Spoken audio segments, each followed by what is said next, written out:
Welcome to Ibajan Universe. Don't forget to subscribe, like and share this video with your friends. The lights of the interview stage felt like 1,000 tiny needles, pricking at Wang Yibo's skin. He sat beside Xiao Zhan, a picture of composure, but beneath his tailored suit, his nerves hummed a frantic, discordant tune. This wasn't just another interview, it was the moment. The revelation. He had spent years guarding his secret, meticulously controlling every outward expression, every public nuance. But the truth, a pervasive, almost sentient force, could no longer be contained. The interviewer, bright-eyed and genial, smiled. "Yibo, your fans often comment on your incredible focus, your almost unnerving stillness. It's like you're always completely in control. Is that a conscious decision?" Yibo took a slow breath, his gaze momentarily flickering to Zhan, who sat beside him, a silent anchor. He saw the understanding in Zhan's eyes, the quiet strength that had always grounded him. This was it. "It's not always a choice," Yibo began, his voice surprisingly steady, though a faint, almost imperceptible tremor ran through the air around him. The studio lights, designed for flawless illumination, subtly flickered, their steady glow momentarily twisting into sharp, pulsating angles, casting elongated, dancing shadows that stretched across the floor. The air thickened, gaining a strange, almost viscous quality, and the distant hum of the studio equipment mutated into a low, discordant thrum, a sound that bypassed the ears and vibrated directly in the chest. Viewers at home felt a sudden, inexplicable sense of vertigo, as if their own rooms were subtly tilting, their perception momentarily out of sync. This wasn't just a confession, it was a reality-bending prelude, a mind-blowing symptom of the truth about to be unveiled. He continued, his voice dropping slightly. "For a long time, my world, it hasn't quite been real, in the way most people experience it." As he spoke, the backdrop behind him, a carefully designed cityscape, began to ripple. Not like a projected image, but as if the very fabric of reality itself were liquefying. The buildings warped, their straight lines curving and bending into impossible geometries. The clear sky fractured into 1,000 shimmering, kaleidoscopic patterns, each shard reflecting a different, distorted version of the stage. The stage floor, sleek and polished, rippled like disturbed water, reflecting their distorted forms as elongated, ethereal blurs. This was the literal manifestation of his perceptual struggle, a world constantly on the brink of unmaking, a mind-blowing visual representation of his daily reality. "I live with something called echo syndrome," Yibo finally stated, the name hanging in the charged air, simple yet profound. "It's a neurological condition where my brain, it constantly processes the emotional and sensory echoes of reality. Not just what's happening now, but the past, the potential future, the emotional residue of every interaction. It's like living in a constant, overwhelming symphony of everyone else's existence." As he spoke the name, the studio's carefully controlled environment became a maelstrom. The air filled with countless, shimmering, translucent spheres of pure, raw emotion. They pulsed with vibrant, shifting colors, burning reds of anger, icy blues of sorrow, brilliant golds of fleeting joy, all swirling and colliding. Each sphere seemed to hum with an unheard frequency, their combined resonance creating a dizzying, beautiful, yet utterly chaotic symphony of feeling. These weren't just visual effects, they were the actual, distilled emotions of the crew, the audience, and the billions watching, made physically manifest around him, a mind-blowing, overwhelming tableau of human experience. Zhan, however, remained rooted, his gaze fixed on Yibo, his hand instinctively reaching for Yibo's, providing a grounding force. He had known, had felt the subtle tremors, had learned to navigate the eddies of Yibo's internal storms. As Zhan's hand closed around Yibo's, a profound calm emanated from him, a counterforce to the emotional chaos. The vibrant spheres of emotion, responding to Zhan's calming presence, slowed their furious dance, their colors softening, their chaotic hum receding into a gentle, harmonious murmur.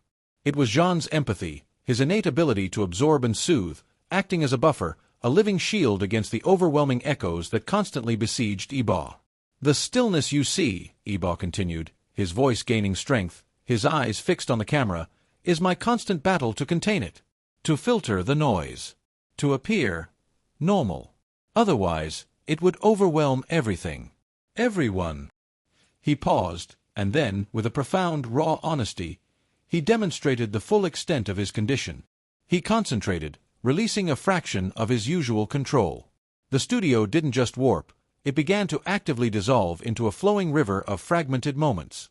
The camera lens, trying to capture the scene, showed not a coherent image, but a kaleidoscope of constantly shifting, overlapping realities. One moment, the interviewer was there, her face contorted in shock. The next she dissolved into a blurry image of a forgotten memory, a childhood playground, then a fleeting glimpse of a distant, potential future, a quiet field under an alien sky. The stream became a torrent of sensory input, 1,000 different sounds, sights, and feelings bombarding the viewers, giving them a terrifying, mind-blowing glimpse into the reality Yibo lived every second. The internet, already struggling, momentarily crashed, unable to process the sheer volume of unfiltered reality being broadcast. Jean, seeing the strain on Yibo's face, seeing the literal unmaking of reality around them, tightened his grip, pouring all his calming energy into Yibo. Their clasped hands flared with a brilliant, pure white light, and a single clear note, like a bell, resonated through the chaos. It was their combined essence, their love, acting as a grounding force. The river of fragmented moments slowed, then reversed, coalescing back into the stable reality of the studio. The internet sputtered back to life, the global audience reeling, their minds expanded and fractured by what they had just witnessed. The echo syndrome was no longer just a name, it was a felt reality, a shared trauma, a mind-blowing revelation that redefined the very nature of human perception. Yibo looked directly into the lens, his face pale but resolute. Every interaction, every song, every scene I perform, it's a battle. To process, to contain, to make sense of the echo. And sometimes, I can't. Sometimes, it bleeds through. He paused, his gaze softening as he looked at Jean, a silent acknowledgement of the strength his partner provided. But I'm not fighting it alone anymore. The interviewer, visibly shaken, could only nod, tears streaming down her face. The world would never look at Wang Yibo, or reality, the same way again. The interview was over, but the echo of his truth, and the awe it inspired, would resonate for a very long time. Stay tuned to Yibo Jean Universe for updates, exclusive breakdowns, and emotional reactions as the story unfolds. Don't forget to like, comment, and subscribe, because this miracle might just be real. The silence in the car was heavier than a tangible weight, a silent conversation between two souls who had just unmade and remade reality on live television. The shock on the interviewer's face, the terrified awe of the crew, the global internet crash, it was all a blur. All that mattered was the steady, grounding warmth of Xiao Zhan's hand in his. The confession had been a profound release, but the true liberation had yet to begin. Back in the quiet sanctuary of their apartment, away from the prying eyes and the digital static, the world's echoes were still very much present. Yibo looked out the window.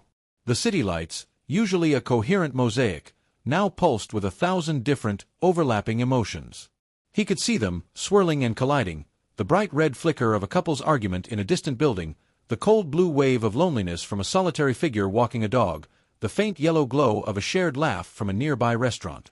Before, he had spent every waking moment fighting to filter this chaos. Now, he simply watched it, and a strange calm settled over him. "It's so loud," Jean whispered, his arm around Yibo's shoulders. Now that Yibo was no longer suppressing the phenomenon, a fraction of the chaos was accessible to Jean as well, a subtle, sensory bleed. "It is," Yibo agreed.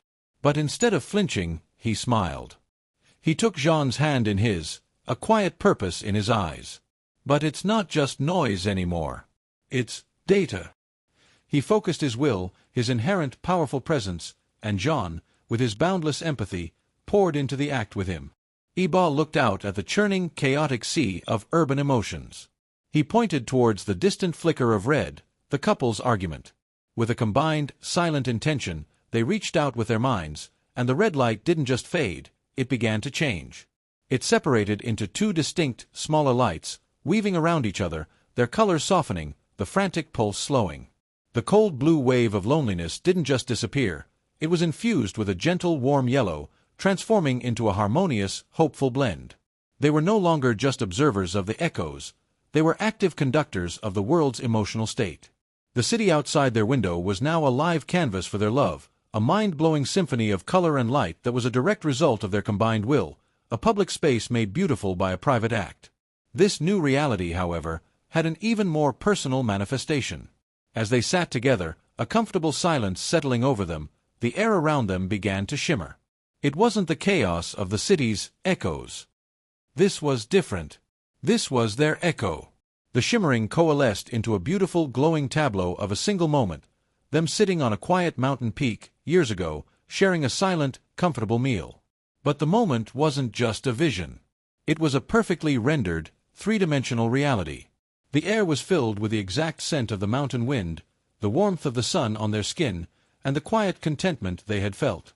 They could stand up and walk into the scene, a shared, interactive virtual reality of their love. They were now able to not just access their memories, but to step into them, reliving their history with a profound, sensory clarity that was utterly mind-blowing. They spent hours exploring the echoes of their life together, turning a simple, private act into an endless journey through their shared past, a testament to a love that could not be contained by time or space. The final, and most profound, act of their liberation came the next day. The world was still reeling from the interview. The internet, a chaotic mess of articles, forums, and theories, was still buzzing with unanswered questions. Yibo felt a new purpose, a desire to use this newfound freedom not just for his own peace, but for the world that had, for so long, been his burden. He looked at Jean, a quiet understanding passing between them. They went to a secluded hill overlooking the city. Yibo stood at the edge, the city's chaotic echoes still swirling below. He took a deep breath, and with Jean's hand on his back, a silent, powerful anchor, he released his focus, not to bring chaos, but to create. He funneled his energy, purified and directed by Jean's love, into a single pure thought: peace. A desire for the world below to feel, for just a moment, a sense of unity and calm. From his fingertips, a soft, iridescent light began to emanate. It wasn't a powerful, chaotic blast, but a gentle, steady, silent wave. The light flowed outward, spreading over the city, a quiet, pervasive current. In an instant, people in traffic jams felt a sudden, inexplicable sense of tranquility, their road rage dissolving. Arguments in homes ceased, replaced by a quiet, spontaneous peace. On a global scale, the incessant, frantic noise of the internet, the anger and the doubt, was replaced by a universal, shared moment of serene clarity. Billions of people, without knowing why, felt a profound, gentle calm settle over them, a unified sense of peace that was an utter anathema to the world's usual chaos. It was a global, mind-blowing act of kindness, a direct, loving projection from one soul, guided by another, that had left a lasting impression on the very fabric of human experience. Yibo and Jean stood there, watching the world below. He was no longer just an actor or a celebrity. He was a beacon, a creator, a vessel for a love so powerful it could bring peace to the world. His echo syndrome was not a curse. It was a gift, and with Jean by his side, he was finally free to give that gift to the world. The story of his life was no longer one of silent struggle. It was one of boundless possibility, a mind-blowing journey into a reality where love could truly heal and shape the world.